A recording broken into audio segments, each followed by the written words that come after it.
Nghiệp xưaបងប្អូនទាំងអស់គ្នាចាសលេងយ៉ាងអត់ច្បាស់ហ្នឹងទំងប់ដេកថ្ងៃហ្នឹងអត់ធ្វើការដល់ពេលអញ្ចឹងទៅពេកញាក់យ៉ាងយឺតបន្តិចចាតាមពិតមិនញាក់យឺតទេញាក់តាំងពីម៉ោង8បងប្អូនប៉ុន្តែវាអត់ងើបពីក្រែចាគឺថាថ្ងៃហ្នឹងអត់ធ្វើការមែនប៉ុន្តែអតិថិជនគាត់កំងបានគាត់ធ្វើសេវាកម្មប្រូប្រាក់ចាហើយឥឡូវហ្នឹងគឺងើបមកបងប្អូនគឺមកញ៉ាំអាហារពេលព្រឹករួចហើយឥឡូវយើងមកញ៉ាំអាហារសុខភាពម្ដងអាហារសុខភាពពេលព្រឹករបស់ខ្ញុំហូបបែងចែកគ្នាណាបងប្អូនពេលព្រឹកខ្ញុំហូបអាហារសុខភាពផ្សេងហើយពេលល្ងាចខ្ញុំហូបផ្សេងគឺខ្ញុំបែងចែកគ្នាចាហើយអាហារសុខភាពរបស់ខ្ញុំថ្ងៃនេះគឺមានច្រើនមុខដែរចានេះបងប្អូនចាអានេះប្រភេទកាល់ស្យូមណាបងប្អូនកាល់ស្យូមអាហ្នឹងជំនួយឆ្អឹងបងប្អូនអញ្ចឹងមនុស្សស្រីយើងញ៉ាំឲ្យបានជាប់ទាក់ទងនឹងឆ្អឹងចាពួកអីមនុស្សស្រីយើងពេលដែលចិត្តអស់រដូវឆ្អឹងយើងខំមែនតើចាអញ្ចឹងបងប្អូនញ៉ាំជាមួយទាំងអស់គ្នាហើយកូនក្មេងញ៉ាំបានបងប្អូនញ៉ាំដើម្បីឲ្យឆ្អឹងរបស់គាត់លូតលាស់មានភាពរឹងមាំចាហើយអានេះប្រូបាយតិចនេះគឺខ្ញុំហូបជាប្រចាំតែម្ដងវាជំនួយទាំងប្រភេទពោះវៀនរបស់យើងហើយសម្រាប់អានេះវាជួយទៅដល់ប្រព័ន្ធភាពស៊ាំរបស់យើង70%ចាហើយបើសិនជាបងប្អូនមានបញ្ហាពេលពោះវៀនណានឹងធ្វើឲ្យបងប្អូនមានជំងឺដូចជាជំងឺបំវែងជំងឺបាក់ទឹកចិត្តជំងឺ stress ហើយនឹងពិបាកអត់ជើងចាប្រូបាយតិចហើយអានេះជាប្រភេទវីតាមីនជាតិដែកចាខ្ញុំហូបខែទី1គឺប្រោជាតិដែកទៅដល់រាងកាយរបស់ខ្ញុំហើយមួយទៀតគឺមានផ្លែឈើច្រើនមុខហើយសម្រាប់អ្នកមានផ្ទៃពោះមានត្រៀមយកកូនគឺញ៉ាំបានចាហើយមួយទៀតវាជួយសម្រាប់បងប្អូនយើងដែលគាត់តមអាហារក្នុងការសម្រក់គីឡូចាខែរៀងអានេះគឺប្រភេទយិនសិនក្រហមបងប្អូនតែយិនសិនក្រហមតែយើងមិនដាក់ទឹកក៏បានដែរយើងអត់ញ៉ាំណាចាហើយនេះគឺប្រភេទវីតាមីន C គឺយើងញ៉ាំពេលព្រឹកដូចគ្នាដើម្បីជំនួយទៅដល់កម្លាំងរបស់យើងហើយនិងប្រព័ន្ធការពារ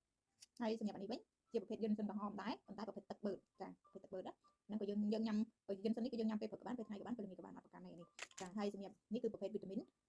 ថែក្រពះបងប្អូនចាអ្នកដែលគាត់មានបញ្ហាកាហាយក្រពះពេលញ៉ាំហឹលញ៉ាំរបស់ខ្លាញ់របស់ផ្អាប់ជាពិសេសគឺហឹលតែម្ដងបងប្អូនហើយរបស់ប្រៃចាហូបទៅធ្វើឲ្យមានអារម្មណ៍ថាកុហកកាហាយចប់ឆ្អល់ចាហើយនឹងអាសាផោមបងប្អូនអាសាផោមបងប្អូនយើងតែគាត់ថាចុកឆ្អល់កន្លែងឆ្អឹងជំនីហើយនឹងកាពះរបស់យើងកាហាយរាកខ្លាំងអីចឹងណាចាញ៉ាំនឹងគឺបានផលលឿនមែនតើហើយខ្ញុំហូបជាប្រចាំដោយសារថ្ងៃមុនខ្ញុំហូបតែពាំងជ្រូកដល់ពេលទៅយើងអត់ទាន់ហូបបានយកហើយដល់ពេលហើយយើងហូបទៅអត់ទេវាច្រាំងណាចាមកទៅអត់សាប់ឆ្ងាញ់ណាស់ប៉ុន្តែមកអើយរាកផងរាកផងកាហាយកុហលពេញហ្នឹងហ្មងបងប្អូនចាទិញថ្នាំលេបកំបាត់ដែរបងប្អូននេះបានអានេះឲ្យបងប្អូនចាដាក់ទៅត្រជាក់ស្រាប់ហ្មងក្នុងកាពះយើងចាយើងញ៉ាំទាំងគ្នា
នេះបងប្អូន